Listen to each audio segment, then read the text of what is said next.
Alors,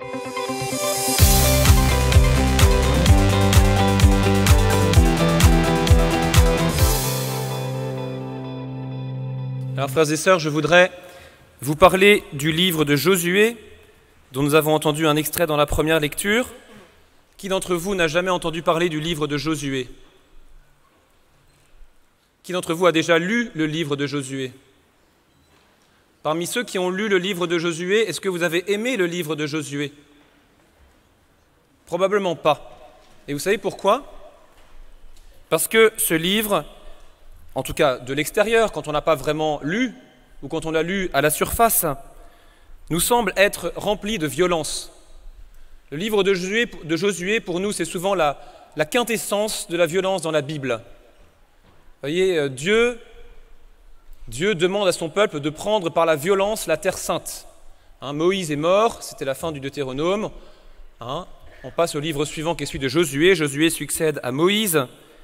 Et puis Moïse va devoir conquérir la terre promise, et il va le faire avec violence au nom de Dieu, parce que Dieu le lui demande. Et on a entendu dans cette lecture-là, vous voyez, « J'ai envoyé des frelons devant vous qui ont chassé les 2 rois amorites, etc. Je vous ai donné une terre qui ne vous a coûté aucune peine, des villes dans lesquelles vous vous êtes installés sans les avoir bâties, etc. » Donc vous voyez, l'image que renvoie ce livre, c'est en gros Dieu bute tout le monde devant Israël, et puis il les installe sur une terre, et puis la terre est à eux, quoi. Alors nous, on n'aime pas beaucoup ça. On n'aime pas beaucoup la violence. Enfin, à Skip. Parce qu'en fait, quand j'ai vu ce qu'on a vécu cet après-midi, vous voyez, moi j'ai donné de ma personne cet après-midi. Et je me suis battu comme un lion, et vous aussi. D'ailleurs, il y en a qui n'ont eu aucune pitié de moi. Mais j'ai les noms. Alors ceux-là, je les prie de venir se confesser. Voilà. Bon. Donc, on n'aime pas la violence. On n'aime pas la violence, mais en fait, on est quand même rempli de violence. On se bat dans une prairie, on joue à Fortnite, tout ça. Et donc, on aime bien la violence et on a du mal à réaliser qu'en fait, la violence dans la Bible, elle est le reflet de notre propre violence. Mais ce que je voudrais surtout, c'est vous montrer en fait qu'au-delà des apparences, en fait, ce livre de Josué est beaucoup plus subtil. Le tableau général qu'on voit, c'est Dieu agit tout seul, il envoie des frelons, il bute tout le monde. Premier acte. Deuxième acte, tout le pays est pris, toutes les villes sont prises, rien ne résiste. Troisième acte, le pays est à Israël, tous les habitants dégagent. Ça, c'est le tableau qu'on a l'impression d'avoir quand on lit de manière superficielle. Or, le livre lui-même, et puis l'écriture qui va suivre dans le livre des juges notamment, va nous montrer que, en fait, tout ça, c'est pas si vrai que ça. C'est beaucoup plus subtil que ça. Et donc, la première chose que ça va nous montrer quand on va lire ce livre, c'est qu'en fait, Dieu ne va pas en réalité agir tout seul. En fait, Dieu va dire à Josué, c'est au début du livre de Josué, chapitre 3, il va lui dire en fait, sois fort et je serai avec toi. Donc Dieu fait alliance avec Josué comme il avait fait alliance avec Moïse, et il lui dit tout ça, cette conquête de la terre promise, on va le faire ensemble. On va le faire ensemble. Tu vas te battre et je serai avec toi. Vous voyez, une alliance, ça implique 2 parties. Et donc quand Dieu fait alliance avec nous, il nous prend au sérieux. Il ne va pas faire de job à notre place. Il va faire l'essentiel, mais il ne va pas le faire à notre place. Parce que Dieu ne nous sauve pas sans nous, et parce que Dieu ne nous sauve pas malgré nous. Deuxième nuance apportée à ce tableau apparemment idyllique, selon lequel tout le pays aurait été conquis, eh bien, on se rend compte qu'en fait, il y a plein de villes qui ne sont pas conquises. Il reste plein de villes à conquérir dans le territoire de Canaan. Alors, est-ce que vous voulez savoir les raisons pour lesquelles toutes les villes n'ont pas été conquises? Oui? Alors, je vais vous les donner. Alors d'abord, la première ville qui n'est pas conquise, c'est une ville, vous allez lire ça au chapitre 7 et 8 de Josué, une ville qui s'appelle Haï. Ça ne s'invente pas, elle s'appelle Haï. Et alors, cette ville n'est pas conquise pour une raison, c'est que Dieu avait donné un commandement concernant le butin, ce qui appartenait à la ville, et il y a un gars qui s'appelle Akan, qui n'a pas respecté l'ordre de Dieu. Et à cause de ce gars qui a pris dans le butin, qui n'a pas respecté ce que Dieu avait demandé, eh bien l'ensemble de la communauté d'Israël échoue à prendre la ville. Et c'est très intéressant de lire cela. Et c'est quand Akan va être éliminé, il faut le dire, que le mal va être éliminé du milieu d'Israël, que la ville sera prise, chapitre 8. Et si je vous dis ça, c'est parce que vous voyez, ça fait écho à ce que le père Nathanaël vous disait. En fait, on est un peuple. L'alliance, elle n'est pas simplement individuelle. L'alliance, elle est avec un peuple. Et ce que nous montre ce récit de l'échec de la prise de la ville de Haï, c'est que même quand un seul n'observe pas les commandements de Dieu, eh bien tout le peuple est impacté et tout le peuple échoue. Et donc nous sommes solidaires les uns des autres. Nous avons besoin les uns des autres. L'alliance, elle nous implique tous. Tous, nous y sommes engagés. Et si un seul de nous se dit « ça ne m'intéresse pas », ou bien moi je vais faire ma petite vie dans mon coin, en fait c'est tout le peuple qui en pâtit. Et inversement, quand nous acceptons de rentrer dans l'alliance et de jouer le jeu, c'est tout le peuple qui en bénéficie.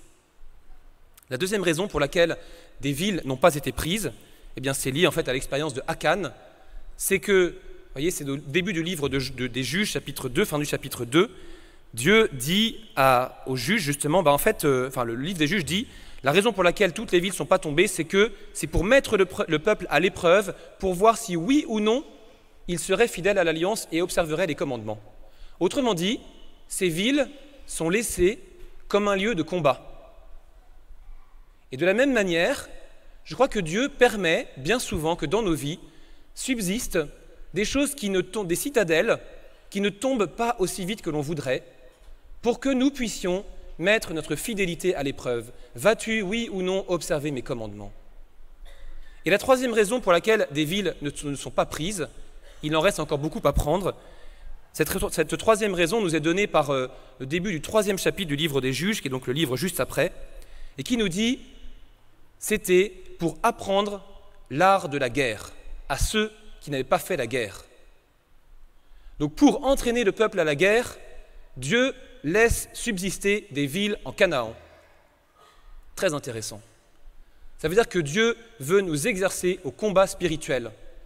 Lorsque nous faisons alliance avec Dieu, eh bien tout ne disparaît pas ou tout n'est pas résolu d'un claquement de doigts. Dieu nous apprend à combattre. Dieu nous apprend à nous battre. Et j'espère que dans votre vie spirituelle, vous vous battez avec autant d'entrain et de force et de zèle que vous vous êtes battus cet après-midi sur la prairie. En tout cas, voyez, Dieu permet que subsistent des bastions qui ne sont pas encore tombés pour que nous puissions apprendre à nous battre contre le mal. Voilà, donc deuxième nuance à ce tableau idyllique, tout n'est pas pris parce que nous devons apprendre la fidélité et parce que nous devons apprendre à nous battre. Et troisième nuance apportée au tableau, eh bien, ce sont les derniers versets que nous avons entendus aujourd'hui. Josué dit à toutes les tribus d'Israël, « Maintenant, craignez le Seigneur, servez-le dans l'intégrité et la fidélité, écartez les dieux que vos pères ont servis au-delà de l'Euphrate et en Égypte, servez le Seigneur. S'il ne vous plaît pas de servir le Seigneur, choisissez aujourd'hui qui vous voulez servir, les dieux que vos pères servaient au-delà de l'Euphrate ou les dieux des Amorites dont vous habitez le pays, moi et les miens, nous voulons servir le Seigneur. » Alors là, on est au dernier chapitre de Josué, on est tout à la fin, et jusque-là, on avait l'impression que tout ce qu'avait fait le peuple pour prendre la terre, c'était au nom de Dieu, parce que Dieu était devant eux. Et tout à coup, on réalise qu'en réalité, ils n'ont pas vraiment choisi Dieu. Parce qu'en fait, on leur demande de choisir qui vous voulez servir. Et en fait, dans la suite qu'on entendra demain, on va voir que Josué met vraiment le peuple à l'épreuve en disant si vraiment vous voulez choisir Dieu, écartez les dieux étrangers qui sont encore au milieu de vous. Donc on réalise à la fin du livre de Josué qu'en réalité, tout ce travail de conquête, il s'est fait avec une alliance un peu fluctuante avec Dieu, quoi. Ok, Dieu nous a filé un sacré coup de main, mais on n'a pas encore vraiment écarté tous les dieux qu'on servait avant. Et puis les dieux des nations, ils sont bien sympathiques, ils nous rassurent. Et donc vous voyez, en fait, on se rend compte qu'en réalité, le peuple n'a pas vraiment fait un choix définitif de Dieu. Et ce sera tout le problème du peuple après sa rentrée en terre promise, en terre de Canaan. c'est que justement, ça va être toute l'histoire des rois, etc., c'est qu'ils vont avoir la plus grande peine à tenir cette alliance à Dieu unique, à Dieu seul et seulement et uniquement, et ils vont sans cesse accueillir dans leur pays les dieux des nations, les dieux des Cananéens, les dieux des païens, et ça va provoquer leur chute, parce que la conséquence de l'infidélité, c'est la perte de la terre, ce sera l'exil à Babylone. La condition pour habiter la terre, c'est la fidélité à un seul Dieu, le Dieu unique et 3 fois saint, le Dieu de l'Alliance. Et si vous n'êtes pas fidèle, eh bien la terre, elle est perdue. Alors qu'est-ce qu'on peut tirer de tout ça, de ces nuances à ce tableau idyllique? Eh bien, 2 choses très simples. La première, c'est qu'une chose est d'entrer en terre promise, autre chose est de la conquérir. Et la deuxième chose, c'est qu'une chose est de conquérir la terre, autre chose est de la conserver. Et vous voyez, ce qui va faire que la conquête va réussir, qu'on n'a pas simplement passé le Jourdain pour entrer en terre promise, c'est l'alliance avec Dieu et l'observance fidèle des commandements de Dieu. Et ce qui va faire qu'après avoir conquis la terre, on va la conserver, eh bien c'est l'alliance avec Dieu seul, en éliminant tous les autres dieux. Tous. Alors frères et sœurs, nous avons un choix à faire aujourd'hui. Nous avons commencé peut-être avant Parelmonial, peut-être pendant Parelmonial, je ne sais pas, chaque histoire est particulière. Nous avons sans doute commencé, vous avez commencé à entrer en terre promise. Vous avez commencé à entrer dans cette terre qui ruisselle de lait et de miel que le Seigneur vous a promise, qu'il veut vous donner. Eh bien, il ne suffit pas de passer le Jourdain et d'entrer dans la terre, il faut combattre. Il faut conquérir cette terre, et cette œuvre de conquête, c'est tout ce qui va suivre. C'est tout ce qui va suivre Parelmonial. Ça commence maintenant, bien sûr. Et puis sans doute certains d'entre vous, et peut-être même beaucoup, ont déjà commencé à conquérir la terre. Sans doute pour beaucoup d'entre vous, notamment avec cette confession que vous avez pu vivre pendant ce forum, des bastions sont tombés, des villes sont tombées, parce que vous avez choisi le Seigneur. Eh bien, le combat continue. Parce que pour occuper la terre, pour la conserver, cette alliance, elle doit être renouvelée. Elle doit être renouvelée, reconquise, elle doit être rechoisie à chaque instant. Alors frères et sœurs, nous avons ce soir un choix à faire. Le choix de l'alliance définitive avec le seul Dieu. Le seul qui peut nous faire conquérir la terre et le seul qui peut nous y faire demeurer.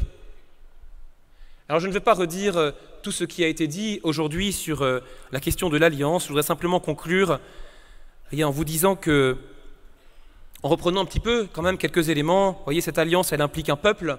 Nous ne pouvons pas conquérir tout seul la terre, nous ne pouvons pas faire bande à part. Ça ne marche pas.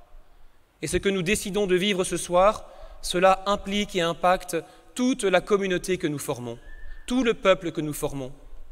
Aucun d'entre nous ne vit pour soi-même. Aucun. Deuxièmement, cette alliance que nous allons faire avec Dieu, elle n'est pas issue de nos propres forces et de nos mérites, elle est scellée dans le sang de l'agneau, dans le sang de Jésus. C'est ce que nous avons reçu à la louange ce matin avec ce récit de l'institution de l'Eucharistie, c'est ce que le Père Nathanaël nous rappelait, c'est Jésus lui-même qui a scellé cette alliance dans son sang. Nous allons vivre l'Eucharistie dans quelques instants.